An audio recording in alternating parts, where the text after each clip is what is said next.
Imaginez un puissant géant comme le Soleil, confronté à un petit mais puissant adversaire, un petit trou noir. La collision est imminente et le sort du système solaire est en jeu. Le Soleil pourra-t-il résister à l'intense attraction gravitationnelle d'un petit trou noir, ou sera-t-il englouti tout entier? La réponse réside dans les forces en jeu dans cette collision cosmique époustouflante, et nous allons voir tout ça. Tout d'abord, qu'est-ce qu'un trou noir? Un trou noir est une région de l'espace où la gravité est si forte que rien, pas même la lumière, ne peut s'en échapper. Comme un aspirateur cosmique, il absorbe tout ce qui s'approche de lui. Il est si massif qu'il déforme le tissu de l'espace-temps tout autour de lui. Les trous noirs sont parmi les objets les plus effrayants et mystérieux de l'univers. Une force puissante de la nature qui défie notre compréhension de la physique. Une véritable énigme de l'univers. Les trous noirs existent en différentes tailles. Il y en a des petits qui ne font que quelques kilomètres de large, et des très grands qui sont des milliards de fois plus massifs que le Soleil. La plupart se forment suite à l'effondrement d'étoiles massives. Une fois le trou noir formé, il commence à grandir en dévorant tout sur son passage. Et si deux trous noirs ou plus entrent en collision, ils peuvent fusionner en un monstre cosmique énorme. Mais qu'en est-il des plus petits? Les plus petites trous noirs connus portent le nom de trous noirs stellaires. C'est un type de trou noir qui pèse entre 3 et 10 masses solaires, tout en étant minuscule.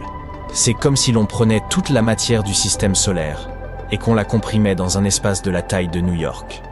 Voilà ce qu'on considère comme très petit. À titre de comparaison, les trous noirs dits intermédiaires pèsent entre 100 et 1000 masses solaires. Et les trous noirs supermassifs ont une masse égale à des milliards de soleils, et sont incroyablement grands. Ainsi, les trous noirs stellaires ne sont rien comparés à ces monstres. Imaginez une étoile massive, plus grande que notre Soleil, avec un cœur composé de combustible nucléaire et brillant de 1000 feux et à haute température. Cependant, à mesure que l'étoile consomme son carburant, la gravité prend le dessus et commence à comprimer l'étoile. Plus elle la comprime, plus sa température augmente.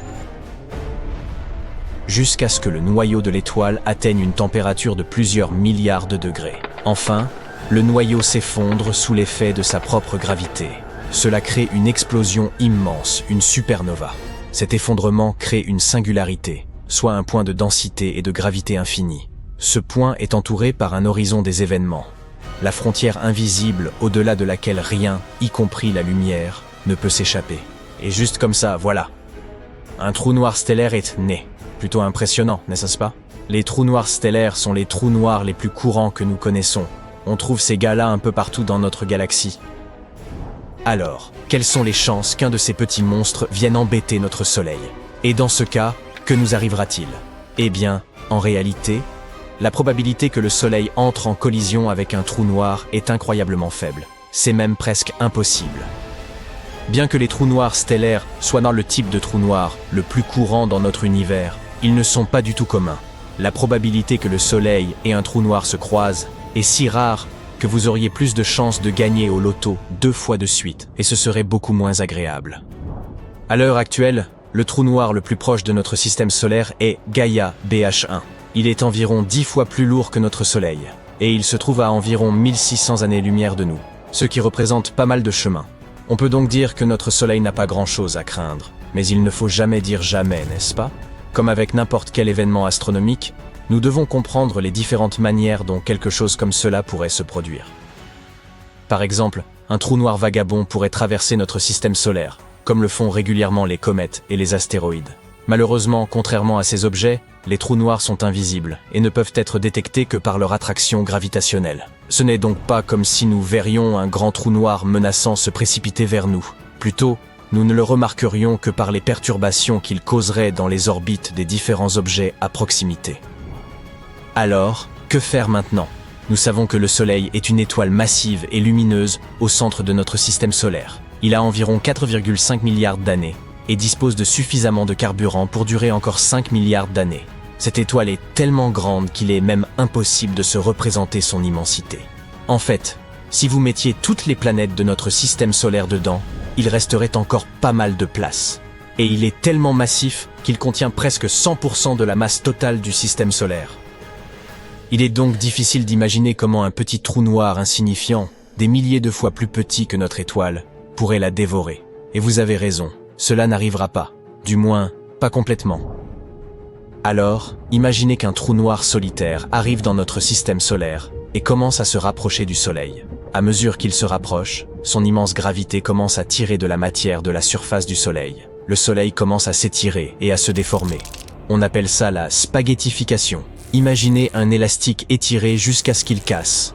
C'est à peu près ce qui lui arriverait. Tous ces matériaux rassemblés forment bientôt un disque tourbillonnant autour du trou noir. Un disque d'accrétion. À mesure que de plus en plus de matière est attirée, le disque se réchauffe et commence à émettre un rayonnement intense. Et à mesure que notre bel astre se laisse prendre dans ses sombres filets, d'énormes quantités d'énergie, sous forme de lumière et de chaleur, sont libérées. Le Soleil devient beaucoup plus lumineux et plus chaud. Ses couches externes se vaporisent, créant un immense nuage de gaz et de poussière qui s'étend sur de vastes étendues. Un vrai feu d'artifice cosmique, mais avec des conséquences terribles. Ce serait en effet un très impressionnant spectacle, mais nous ne serions pas là pour l'admirer.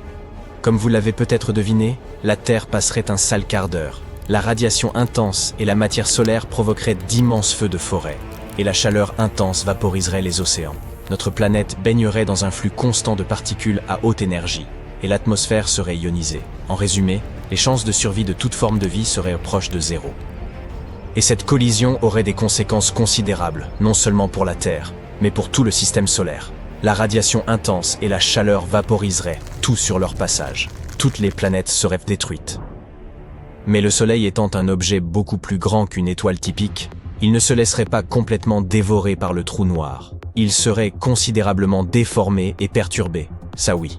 La gravité intense du trou noir entraînerait l'arrachement de ses couches externes, créerait une explosion massive, un événement de rupture par effet de marée. Mais de toute manière, à la fin, le trou noir l'emporterait. Il grandirait et un nouveau disque d'accrétion se formerait autour de lui. Comme nous l'avons vu, la collision du Soleil avec un trou noir, qu'il soit minuscule ou stellaire, serait un événement catastrophique. Mais heureusement, comme nous l'avons déjà mentionné, la probabilité d'une telle collision est extrêmement faible. Cependant, cela ne signifie pas que nous devions arrêter d'étudier les trous noirs et leur impact potentiel sur l'univers. Plus nous en apprenons sur ces objets mystérieux, mieux nous sommes équipés pour comprendre et prédire leur comportement. Alors continuons à rechercher, explorer et observer les profondeurs de l'espace. Et qui sait, peut-être qu'un jour nous tomberons sur un trou noir très curieux qui s'approchera un peu trop du Soleil. Espérons que d'ici là, nous soyons déjà sur une planète lointaine.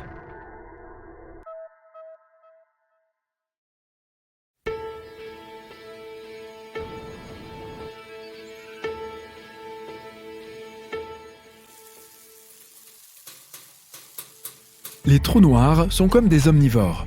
Ils mangent tout ce qui se trouve sur leur chemin si cela s'approche suffisamment, y compris les planètes, les étoiles, les nuages de gaz ou certains voyageurs intergalactiques très malchanceux. Non qu'ils aient particulièrement faim et s'en prennent aux objets spatiaux. Ils avalent simplement tout ce qui passe à proximité. Ils étirent les corps spatiaux géants jusqu'à ce qu'ils soient fins comme des spaghettis et les déchirent atome par atome. Un trou noir est une énorme quantité de matière qui se trouve dans un tout petit paquet.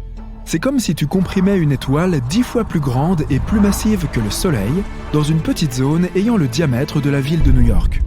Tu obtiens un puits extrêmement massif, compact et dense, avec une gravité si forte que même la lumière ne peut s'en échapper. Pas même un autre trou noir. Ils n'ont pas de point fixe dans l'espace.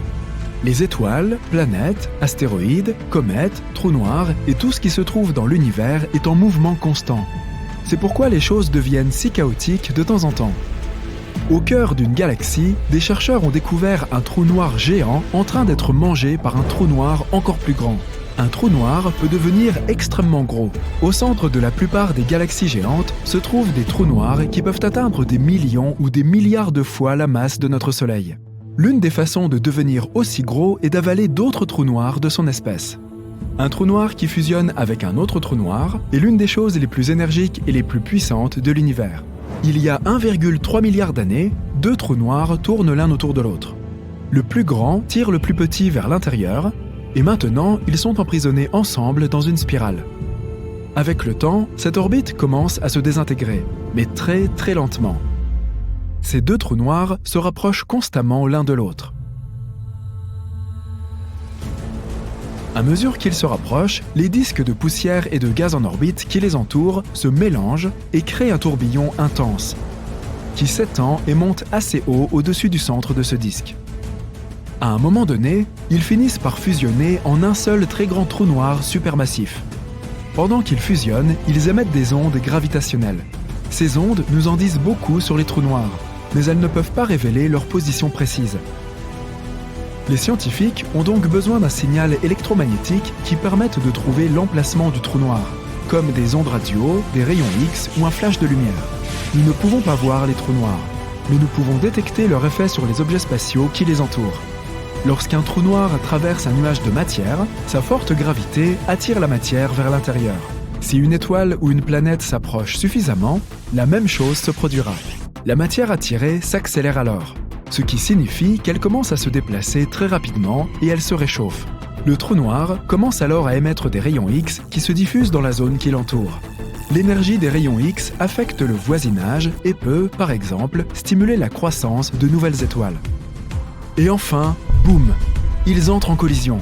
C'est une explosion massive d'énergie, l'un des plus grands bangs depuis le Big Bang. En moins d'une seconde, cette collision a émis plus d'énergie que toutes les étoiles de l'univers visible réunies au même moment. Les trous noirs peuvent donc devenir énormes, mais pas toujours. Les trous noirs de masse stellaire ont une masse similaire à celle du Soleil et ils peuvent être très petits. Celui que les scientifiques ont découvert en 2019 est situé à 10 000 années-lumière de nous et ne fait que 19 km de diamètre. Ils ont une réputation de destructeurs, mais ils ne sont qu'une autre source de force gravitationnelle, comme les étoiles. Cela signifie qu'il est possible pour un corps spatial d'être en orbite autour d'eux, s'il se déplace assez vite bien sûr. Mettons qu'il existe un trou noir ayant la même masse que le Soleil. La vitesse à laquelle un corps spatial devrait se déplacer est la même que celle nécessaire pour tourner autour de notre Soleil, si la distance est la même. Ça, c'est la théorie. En pratique, les planètes n'orbitent pas vraiment autour des trous noirs, car ceux qui ont une masse similaire à celle de notre étoile mère sont pour la plupart les restes d'étoiles géantes qui n'avaient plus de combustible nucléaire et ont fini par exploser. C'est ainsi que les trous noirs sont créés en premier lieu, et il y a de fortes chances qu'aucune des planètes voisines n'y survive.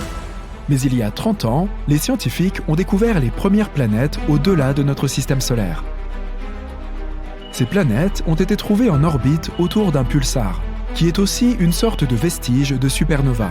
Nous ne savons pas comment elles ont survécu à l'explosion de leur étoile mère. Il est possible qu'elles aient été créées après l'explosion à partir des débris qui se sont formés. Les scientifiques ont même une théorie selon laquelle les trous noirs sont peut-être des trous de verre, soit des sortes de tunnels vers d'autres galaxies. Cela signifie qu'ils ne détruiraient pas les objets qu'ils avalent, mais les enverraient quelque part. La théorie affirme que l'objet qui entre et sort de l'autre côté quitte le tunnel par quelque chose d'opposé au trou noir, un trou blanc. Il pourrait ressembler à son alter ego, donc être en rotation et de masse similaire. Il pourrait y avoir un anneau de gaz et de poussière autour de l'horizon des événements, qui est le point de non-retour, la partie d'un trou noir d'où rien ne s'échappe. Contrairement à un trou noir, un trou blanc laisse partir la lumière et toute la matière, mais rien de tout cela ne peut entrer à nouveau dans le portail. Il y a environ 50 ans, Stephen Hawking a réalisé que les trous noirs laissaient échapper de l'énergie. Les scientifiques ont alors développé la théorie selon laquelle un trou blanc pouvait naître d'un trou noir. Ils ne savent toujours pas comment le trou noir disparaît, mais dans ce scénario, il deviendrait si petit qu'il ne pourrait plus avoir cette gravité si forte qui lui fait avaler d'autres objets. Il pourrait alors se transformer en un trou blanc. Un tel trou aurait une masse très faible, proche de celle d'un cheveu humain. Il ne serait pas aussi spectaculaire que son ancêtre le trou noir, mais il cacherait encore des mystères en son sein, les informations de tous les objets spatiaux qu'il a avalés auparavant. Il finirait par recracher ces informations et deviendrait si gros qu'il dominerait l'univers. Le comportement des trous blancs, à l'opposé des trous noirs et de toute cette aspiration de la matière vers l'intérieur, pourrait être comparé à l'explosion du Big Bang, où l'univers est en expansion et où de nouveaux objets se forment. Mais même si cela se produit, ce ne sera peut-être possible que dans des milliards d'années. Et il y a un problème. Même si de grands trous blancs se formaient quelque part dans l'espace, ils ne dureraient probablement pas très longtemps. Les objets sortants entreraient en collision avec la matière en orbite, et tout le système s'effondrerait et se transformerait à nouveau en trou noir, puisqu'il se forme aussi après des explosions de supernovas.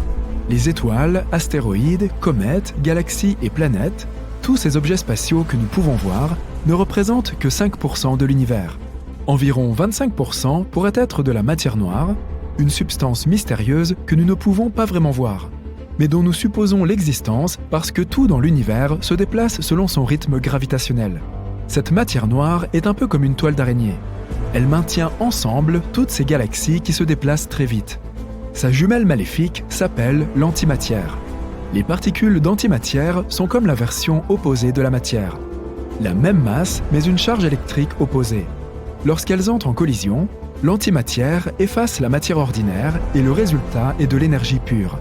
La matière noire fait probablement en sorte que l'univers s'étende encore plus vite qu'avant. Selon l'une des dernières théories, elle pourrait être responsable de l'énorme impact d'astéroïdes qui a fait disparaître les dinosaures. L'univers n'a pas de centre, mais les galaxies en ont un. La Terre fait un cercle autour du centre de la Voie lactée une fois tous les 250 millions d'années. Cette orbite n'est pas simple, mais nous pouvons la prévoir approximativement. Une fois tous les 60 millions d'années, nous traversons la région encombrée de notre galaxie, connue sous le nom de disque galactique. En même temps, nous pouvons suivre certaines extinctions de masse brutale dans l'histoire de notre planète, notamment l'astéroïde qui a anéanti les dinosaures il y a environ 66 millions d'années. Le professeur Rampino de l'Université de New York suggère que la matière noire possède une gravité qui pourrait projeter des corps spatiaux proches sur la trajectoire de la Terre chaque fois que nous entrons dans le disque galactique. Cela signifie que certains astéroïdes et comètes, qui sont a priori éloignés de nous, sont projetés vers notre planète. Le plus grand objet de l'univers, du moins à notre connaissance, est la Grande Muraille Hercule Corona Borealis. C'est un amas de galaxies de 10 milliards d'années-lumière de diamètre, liées entre elles par la force gravitationnelle. La plus grande galaxie elliptique s'appelle IC1101 et a un diamètre de 4 millions d'années-lumière. La plus petite galaxie que nous ayons découverte jusqu'à présent, SEG2, a un diamètre d'un peu plus de 200 années-lumière. Elle est assez terne et ne compte que 1000 étoiles. À titre de comparaison, notre galaxie compte 100 milliards d'étoiles. Éloignons-nous de la Terre pour la regarder de plus haut. Elle brille comme un sapin de Noël. La nuit, les grandes villes ressemblent à des taches jaunes, et le jour, nous pouvons voir des structures étranges, comme une île en forme de palmier dans les Émirats Arabes Unis ou une ligne sombre qui traverse la Chine, la Grande Muraille. Ce sont des traces de l'existence humaine. Maintenant, pointons notre télescope vers d'autres planètes. Mars, c'est juste un désert sans fin. Vénus, seulement des rochers et des volcans. Même si nous regardons dans l'espace lointain, toutes les planètes sont sans vie. Pas une seule trace de civilisation extraterrestre. Beaucoup de gens pensent que la Terre n'est pas la seule planète où il y ait de la vie. Voici notre galaxie. Il y a des milliards d'étoiles semblables au Soleil. Et voici l'univers observable avec des milliards de ces galaxies. Il y a un nombre presque infini d'étoiles, et près de chacune d'elles, il doit y avoir des planètes habitables. Mais il se peut que nous n'ayons pas trouvé de vie sur d'autres planètes parce qu'elles se cachent justement sous leur surface. Par exemple, il y a Europe, un satellite de Jupiter légèrement plus petit que notre Lune. Sa structure ressemble à un œuf à la coque. Sa surface est une croûte de glace. Mais si on la traversait, on atteindrait un océan d'eau. Jupiter et ses satellites sont très éloignés du Soleil. Il y fait donc très froid, environ moins 170 degrés. L'eau liquide s'y transforme donc instantanément en glace. Mais Jupiter a une forte force gravitationnelle. Cela cause beaucoup de friction à l'intérieur d'Europe et ça réchauffe son noyau. Cette chaleur fait fondre la glace environnante et cela donne un océan d'eau liquide sous sa surface. L'eau est la base de toute vie, donc il pourrait y avoir de simples bactéries dans cet océan.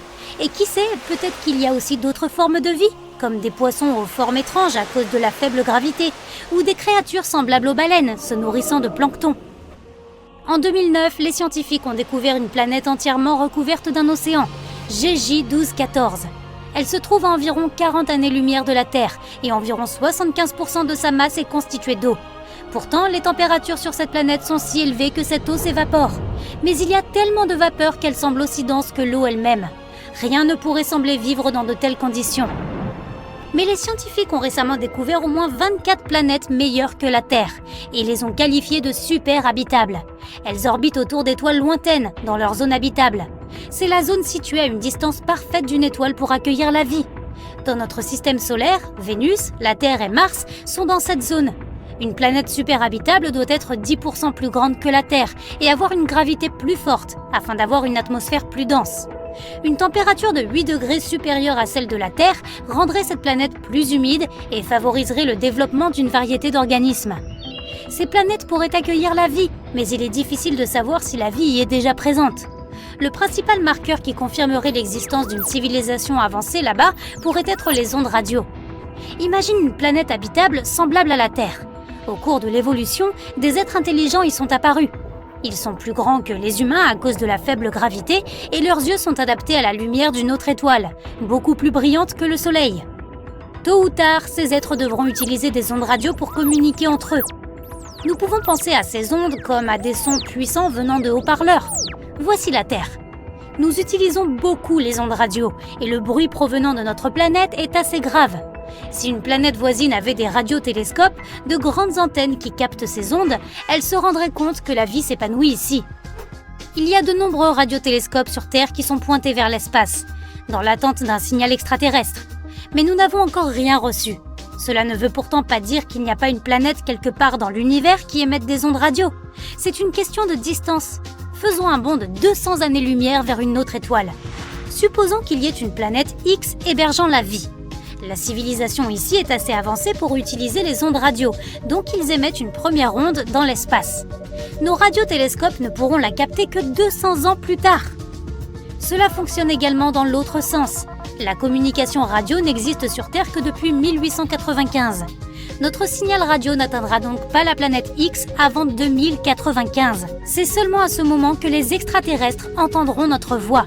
Mais ce bruit ne dure pas longtemps. Chaque année, notre technologie s'améliore et le bruit que nous faisons diminue. Nous utilisons la communication mobile, la télévision par câble et la fibre optique. Cela réduit le bruit émis par notre planète dans le spectre radio et nous deviendrons même bientôt invisibles pour les autres planètes. Et c'est pareil de l'autre côté. Les ondes radio ne sont donc qu'un petit bip à l'échelle cosmique. C'est pourquoi nous ne pouvons pas affirmer que le silence radio soit une preuve que la vie extraterrestre n'existe pas. Un télescope géant qui pourrait prendre une photo en direct d'une planète possiblement habitée changerait la donne. On zoomerait sur la photo et hop, on verrait des villes extraterrestres avec des immeubles et plein d'antennes. Mais nous ne pouvons pas encore voir si loin. Nous pouvons à peine prendre des photos de Mars et de ses satellites, et même leur qualité nous induit encore en erreur. Prenons par exemple Sidonia, qui ressemble à un visage humain sur Mars. On a pensé qu'une ancienne civilisation avait fait une sorte de sculpture. Des théories plus extravagantes parlaient même des restes d'un géant et qu'il y avait même un corps entier sous le sable de Mars. Mais en fait, c'était juste une colline. Le vent a créé des creux à cet endroit et avec l'ombre, nous les avons pris pour des yeux et une bouche humaine. Il y a aussi le monolithe sur le satellite de Mars, Phobos. On y a trouvé une roche lisse qui était presque aussi haute que la pyramide de Khéops. Cette découverte a donné lieu à de nombreuses théories sur la civilisation qui l'a construite. Mais il s'est avéré que ce n'était rien de plus qu'un rocher. Le nombre infini d'étoiles et de mondes qui les entourent garantit presque l'existence d'autres civilisations. Alors pourquoi ne viendraient-elles pas sur Terre ? Nous pensons que la vie dans l'univers se développe selon des scénarios similaires. L'émergence de formes de vie simples, suivie de l'évolution et de la naissance de civilisations technologiquement avancées. Mais comme sur Terre, des cataclysmes s'y produisent et provoquent des extinctions massives, comme les météorites. Il y a peut-être une civilisation prête à partir dans l'espace, mais qui fut détruite par une énorme météorite, comme celle qui a effacé les dinosaures de la surface de la Terre. La vie sur cette planète recommencerait donc un nouveau cycle à partir de zéro. En outre, plus la civilisation est avancée, plus le risque d'autodestruction est grand. Les scientifiques pourraient mener des expériences sur des machines, comme le grand collisionneur de Hadron, et y créer accidentellement un trou noir. Celui-ci se mettrait à avaler tout ce qui l'entoure et grossirait. Rapidement, toutes les villes super développées de cette civilisation disparaîtraient, ainsi que toute la planète. Une autre possibilité pour une civilisation super avancée serait de voyager par les trous de verre. Ce sont comme des tunnels situés dans l'espace-temps. Les extraterrestres pourraient voyager à travers sans jamais revenir en arrière. Mais il est aussi possible que la vie sur Terre soit unique, car notre planète s'est formée grâce à plusieurs coïncidences incroyables. La première est l'emplacement de notre système solaire dans la galaxie. Dans la Voie lactée, il y a un feu d'artifice constant de supernovas. Le rayonnement de ces explosions détruit tout ce qui l'entoure sur de grandes distances. Notre système solaire se trouve juste dans la zone de l'orbite galactique où nous sommes à l'abri de ces explosions. Un autre facteur est la Lune. Selon une théorie, il y a environ 4,5 milliards d'années, une météorite de la taille de Mars s'est écrasée sur la Terre. Un impact plus direct aurait simplement pulvérisé la Terre. Et si cette météorite n'avait fait qu'effleurer la Terre, les débris se seraient simplement envolés. Mais cette collision s'est produite précisément de manière à ce qu'une partie de la météorite reste dans l'orbite de la Terre, formant la Lune. Cette dernière a stabilisé la rotation de notre planète et a réchauffé son noyau par gravité. Et c'est là que notre planète a développé un champ magnétique qui nous protège des vents solaires.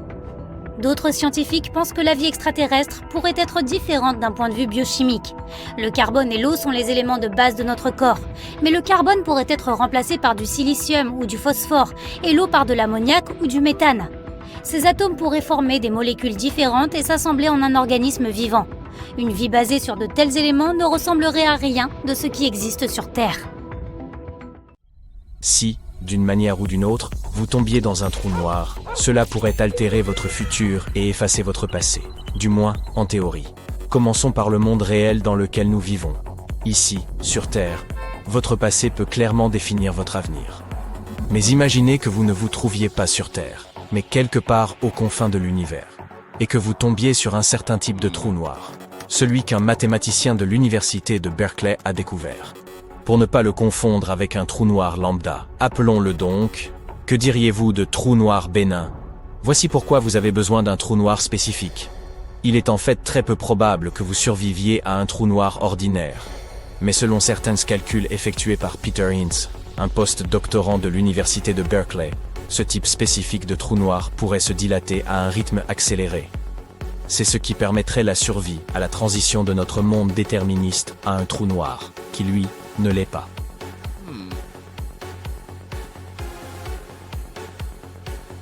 Imaginons que vous ayez survécu à ce passage, et que vous vous dirigiez maintenant vers le centre d'un trou noir bénin. Il est impossible de s'imaginer ce qui se trouve à l'intérieur. Et si vous, en tant que voyageur, pouviez réellement pénétrer dans un trou noir, vous ne pourriez jamais communiquer vos trouvailles au monde extérieur. Mais ce n'est pas ce qui nous intéresse à présent. Nous avons besoin de savoir ce qui arrive à notre passé. Hintz, le mathématicien mentionné plus tôt, étudie les trous noirs non rotatifs qui présentent une charge électrique. La chose la plus importante à leur sujet est qu'en plus d'un l'horizon des événements, ils ont également un horizon de Cauchy. Et c'est là tout l'intérêt. L'horizon de Cauchy est le point où ce fameux déterminisme cesse tout simplement de s'appliquer. Cela peut sembler bien complexe. Mais laissez-moi plutôt vous expliquer. L'horizon de Cauchy est l'endroit à partir duquel votre passé ne détermine plus votre futur. Voici une méthode mathématiquement prouvée et théoriquement fonctionnelle pour se débarrasser de son passé.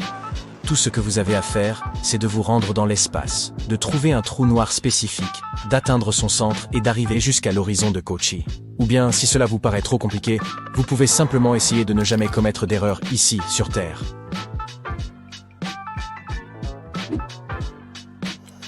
Eh oui, des idées comme « votre passé est annulé ».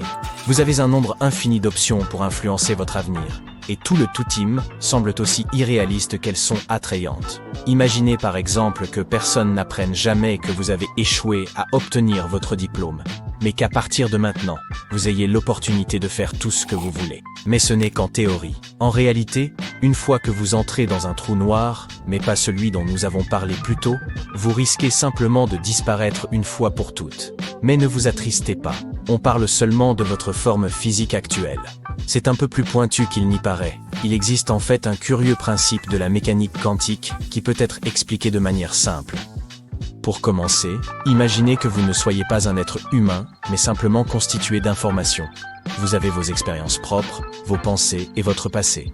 Tout cela représente l'information que vous êtes. Maintenant, simplifions encore plus. Imaginez une clé USB ou un livre. Ces deux choses contiennent de l'information.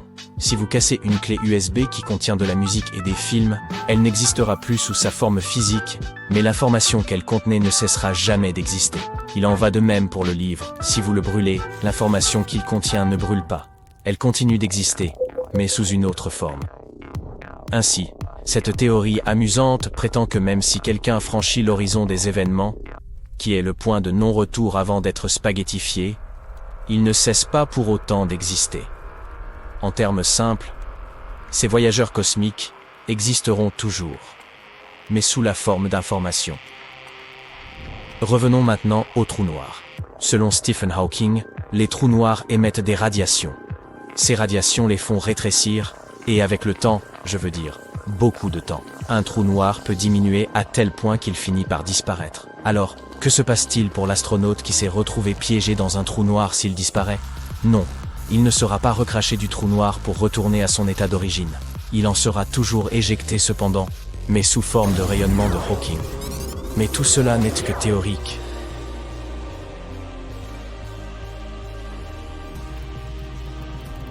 Bon, vous vous souvenez que personne ne sait exactement ce qui se passe à l'intérieur d'un trou noir? Une autre théorie prétend que ce qui se passe dans le trou noir ne reste pas forcément dans le trou noir.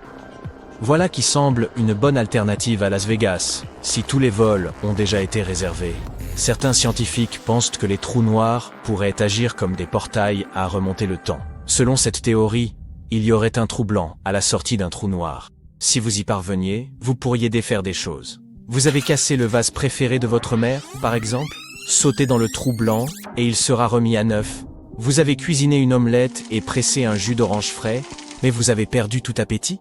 Ce n'est pas un problème si vous cuisinez à l'intérieur d'un trou blanc. Voilà. Les œufs sont intacts, les oranges sont de nouveau entières et juteuses. Plus de gaspillage alimentaire. L'idée de remonter le temps est alléchante. J'imagine donc qu'un trou noir pourrait nous être bien utile. Mais si un trou noir était fabriqué dans un laboratoire, il pourrait dévorer ses environs jusqu'à devenir suffisamment grand pour consommer toute la planète. D'abord, il se régalerait du grand collisionneur de Hadrons, lequel serait éventuellement en mesure de créer quelque chose de comparable à un trou noir ici sur Terre. Ensuite, Genève, où se trouve le grand collisionneur de Hadron, puis la Suisse tout entière, puis l'Europe. À ce stade, la Terre aurait déjà quasiment disparu. Heureusement, si un trou noir apparaissait, il serait si petit qu'il ne pourrait rien faire de tel. Les trous noirs produisent en fait beaucoup d'énergie et la libèrent le plus souvent sous forme de chaleur. Cela signifie qu'ils disparaîtront lorsqu'ils arriveront à court de combustible. Même si un trou noir microscopique stable était créé, il grandirait si lentement que rien ne nous arriverait. En supposant qu'il survive suffisamment longtemps pour absorber les minuscules particules autour de lui, un trou noir de cette taille mettrait des siècles à atteindre un point à peine quelques grammes. Et nous n'essayons plus là depuis longtemps. Mais un trou noir sur Terre pourrait être une très bonne chose. Même le plus petit pourrait dégager suffisamment d'énergie pour alimenter toute l'humanité. On parle beaucoup de nourriture, pas vrai? N'oublions pas la spaghettification. Le concept est d'ailleurs assez simple. Il s'agit de gravité. Imaginez que vous jouiez avec du chewing-gum. Avec votre force, vous pouvez facilement l'étirer pour obtenir une longue et fine bande au lieu d'une simple boule. Il en va de même pour vous. La force d'un trou noir suffit à vous étirer, comme si vous n'étiez qu'un morceau de chewing-gum. La gravité vous maintient fermement d'un côté, ce qui vous fait vous étirer. Vous vous demandez sûrement, comment se fait-il que vous ne soyez pas spaghettifié sur Terre s'il y a aussi une gravité élémentaire? Elle est tout simplement trop faible pour avoir un tel effet sur vous. Si vous demandiez à un papillon d'étirer du chewing-gum, pourrait-il y parvenir? Il y a peu de chance. Leurs petites pattes sont tout simplement trop frêles. De même ici, la Terre est simplement trop insignifiante en comparaison d'un trou noir. Donc, si vous vous demandiez si vous pourrez un jour dépasser 1,90 m, cela pourrait ne jamais se produire sur Terre. Mais une fois dans un trou noir, vous pourrez grandir bien au-delà. Vous ne resterez pas au top de votre forme bien longtemps, néanmoins. Si vous étirez du chewing-gum, à un moment donné, il se déchire tout simplement. Il en ira de même avec vous, à cause de la spaghettification. Nous connaissons tous les trous noirs, mais qu'en est-il de leurs mystérieux frères jumeaux, les trous blancs? As-tu déjà entendu parler d'une telle chose? Existe-t-il seulement? Et la question la plus importante de toutes, ces deux types de trous agissent-ils en fait comme un grand portail interdimensionnel? Découvrons-le ensemble. Un trou noir est un objet spatial effrayant, doté d'une force d'attraction incroyablement forte. Sa gravité est si importante que même la lumière ne peut pas s'en échapper. C'est pourquoi il nous semble noir. Ils apparaissent lorsque des étoiles au moins 3 fois plus grosses que notre Soleil se consument complètement. En vieillissant, une telle étoile commence à perdre ses couches de gaz et à diminuer de taille. Son noyau rétrécit et rétrécit jusqu'à se transformer en une petite boule dotée d'une énorme pression intérieure. Et quand elle ne peut plus supporter cette pression, elle implose, s'effondre sur elle-même et devient un trou noir. Et oui, nous avons encore beaucoup à apprendre sur ces trucs-là. Mais au moins, nous nous sommes fait une vague idée à leur sujet. Mais qu'en est-il des trous blancs ? Pourquoi en entendons-nous si rarement parler et pourquoi ne savons-nous rien à leur encontre ? Les trous blancs sont des objets spatiaux théoriques qui sont en fait les opposés des trous noirs. Si les trous noirs mangent tout ce qu'ils voient, les trous blancs, au contraire, ne laissent rien entrer en eux. D'ailleurs, trou blanc n'est qu'un nom. Pour nous, il n'aurait pas vraiment l'air blanc. Imagine que tu voyages à bord d'une navette. Soudain, tu vois quelque chose qui ressemble à un trou noir typique. Il est entouré d'un anneau massif de poussière et de gaz spatial, scintillant en rotation. Mais si tu continues de regarder, tu verras quelque chose d'inhabituel. Ce trou va cracher de la matière depuis son centre. Une telle chose est impossible avec les trous noirs. Ce n'est qu'à ce moment-là que tu réaliseras qu'il s'agit d'un trou blanc, puisque visuellement, il ne présente aucune différence. Ces deux phénomènes spatiaux ont ce qu'on appelle un horizon des événements, lequel représente en quelque sorte une frontière. Pour un trou noir, cette frontière devient le point de non-retour. Si tu la franchis, il n'y a pas le moindre retour possible. Mais pour un trou blanc, cela s'apparenterait plus à un mur invisible que tu ne peux pas traverser. Un peu comme un club ultra select qui n'accueillerait personne. Voilà qui laisse songeur. Un jour, un trou blanc a reçu d'une manière ou d'une autre une énorme quantité de matière. Mais ensuite, il a cessé d'absorber cette matière et a commencé à la recracher. Cela signifie donc qu'il recrache les vestiges du passé. Mais quel est exactement ce passé ? Un trou blanc peut-il recracher quelque chose qui a déjà existé et qui a disparu depuis longtemps ? Ces choses peuvent-elles, d'une manière ou d'une autre, affecter notre monde ? Cette idée peut sembler un peu inquiétante, mais tu peux te détendre. Le fait est que nous n'avons pas encore découvert un seul trou blanc. C'est peut-être parce que nous disposons de très peu de connaissances réelles sur l'espace.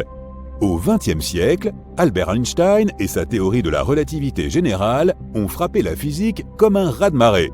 Il avait découvert quelque chose d'incroyable, la gravité en tant que force invisible toute puissante et capable de courber l'espace et le temps. Cette découverte a été une véritable percée. C'est à ce moment-là que les scientifiques ont suggéré pour la première fois l'existence des trous noirs. Mais il leur a fallu plus de 40 ans pour comprendre ces objets spatiaux, ou même prouver leur existence. Ce n'est que récemment que nous avons reçu la première photo d'un trou noir situé au centre de la galaxie M87. Tu te souviens peut-être de cette galaxie. Beaucoup de gens se sont moqués du fait qu'elle était trop floue. Mais nous devrions accorder plus de crédit aux scientifiques. Cette photo a été obtenue grâce à la collaboration internationale de stations spatiales et de 8 télescopes terrestres. Il nous a donc fallu une immense quantité d'efforts et de ressources pour obtenir la moindre preuve de l'existence des trous noirs. Pas étonnant que nous n'ayons toujours pas découvert leurs jumeaux. Mais d'un autre côté, de nombreux chercheurs pensent que les trous blancs n'existent peut-être même pas. Pendant longtemps, ils ont été l'une des conclusions logiques de la théorie de la relativité. Si des trous noirs existent, pourquoi les trous blancs ne devraient-ils pas se produire dans l'univers ? Mais récemment, les scientifiques ont commencé à douter de la possibilité même de leur existence. Nous savons comment naissent les trous noirs, mais pour qu'un trou blanc apparaisse, tout le processus doit être inversé, ce qui n'a pas beaucoup de sens. Nous pouvons prendre un œuf et le transformer en omelette. Mais comment faire pour qu'une omelette redevienne un œuf entier ? Ne nous éternisons pas sur la nourriture. Au début, tout dans l'univers avait une forme claire et définie. Et puis, au fil du temps, c'est devenu de plus en plus chaotique. C'est l'une des lois statistiques de l'univers.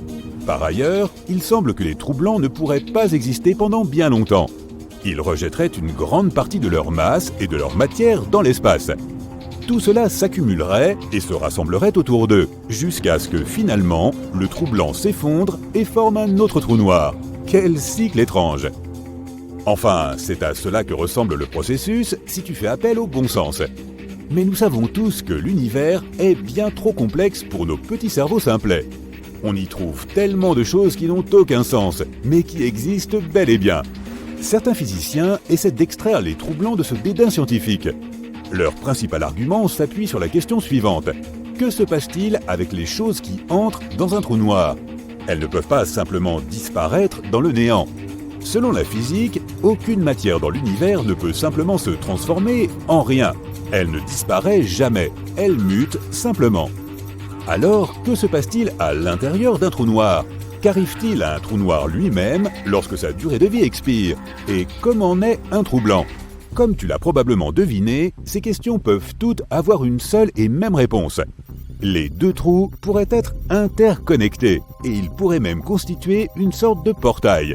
Pour que cela soit vrai, nous devons faire fi des équations de la relativité générale. Et nous savons que la théorie d'Einstein a été considérée comme inattaquable pendant des décennies. Et pourtant, voici un fait amusant. Nous l'avons finalement remise en question en 2022. 3 scientifiques ont reçu le prix Nobel pour avoir prouvé que les conclusions d'Einstein n'étaient pas exactes sur bien des points. Et l'univers est bien plus compliqué que nous ne le pensions. En d'autres termes, les trous blancs pourraient vraiment exister. Ils demeurent peut-être incompréhensibles pour nous, mais leur existence reste toujours possible. S'ils existaient, comment fonctionneraient-ils ? Nous avons bien quelques idées. Par exemple, certains suggèrent qu'un trou blanc pourrait être la progéniture d'un trou noir. Au fil du temps, un trou noir pourrait vieillir et devenir très petit. Les processus qui s'y déroulent cesseraient alors d'obéir à toute logique. Un pur hasard quantique entrerait en jeu. Blablabla, les particules s'activent dans la folie et le chaos et boum, un trou noir se transforme en trou blanc. Un tel trou blanc aurait la taille d'une infime particule et pèserait à peu près autant qu'une mèche de cheveux humains. Il n'aurait pas l'incroyable masse gravitationnelle de son ancêtre, mais il aurait bien ses entrailles. En d'autres termes, ce trou blanc aurait stocké tout ce que le trou noir avait avalé dans sa vie précédente, et tôt ou tard, il commencerait à recracher ces informations. Si cette théorie est vraie, alors un jour, les trous blancs pourraient commencer à dominer l'ensemble de notre univers. Cela pourrait se produire lorsque toutes les étoiles auront brûlé et que tous les trous noirs se seront asséchés. Mais tout cela se passe dans le futur le plus lointain qu'on puisse imaginer. Nous parlons ici de milliers de milliards d'années dans le futur. L'univers pourrait même ne pas survivre aussi longtemps. Il existe aussi une autre option. Peut-être que notre univers entier est la création d'un trou blanc. Certains physiciens affirment que le Big Bang ressemble étrangement au comportement potentiel d'un trou blanc. Les deux sont très similaires d'un point de vue mathématique. Et qui sait, ils ont peut-être raison. En tout cas, il y a des tonnes de choses dans notre univers dont nous n'avons encore aucune idée. Et peut-être qu'un jour, nous découvrirons le secret de ces jumeaux opposés. Espérons simplement qu'il s'agira de portails interdimensionnels.